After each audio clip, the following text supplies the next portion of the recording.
The titles have gone a bit of a transformation. You moved from India to Bharat. What led to this change of both the visualization of the country as such and its role?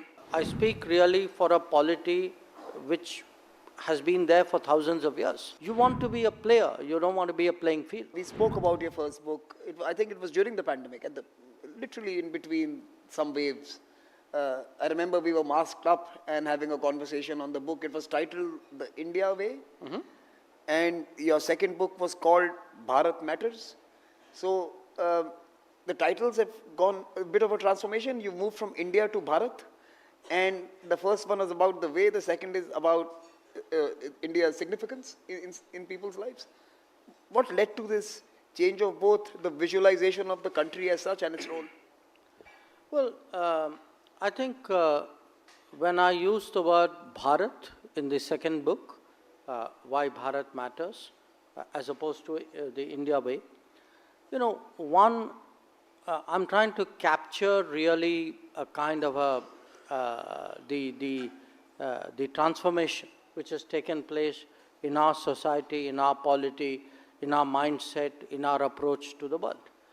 And in many ways you have, if you look at, the thought processes which are driving us today, I would say they are much more authentic, they are much more deeply rooted in our culture, in our traditions, in our heritage. So that is one part of it. And remember, there's a bigger exercise in the world of cultural rebalancing, that we've seen economic rebalancing particularly through globalization. We have seen political rebalancing, but the third phase of it is really today cultural rebalancing. So there's a bigger conversation there which is going on as well.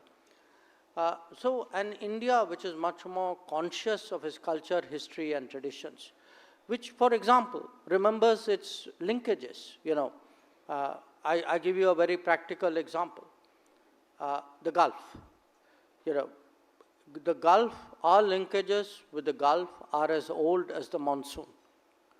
That people traversed this space because of the winds. And yet, a region which is so close to us, with which we had such deep linkages, somewhere in the quest for modernity, we let go of that connection. The same applied actually to the oceans, that if you look at the islands in the Indian Ocean, or if you look east of India, that you can actually find even today, very significant evidence of major Indian civilizations which were sort of all the way up to the east coast of China. So part of it is also today, once you start thinking of yourself as a civilizational state, you remember your culture, your traditions, you then you revisit your history. You draw from that, and once you do that, you get a different level of confidence. You have difficult situations where you think of yourself, as I do, that look, I speak really for a polity which has been there for thousands of years. So you take your decisions both with a certain confidence, but also with a certain deliberation of the consequences of it for years ahead.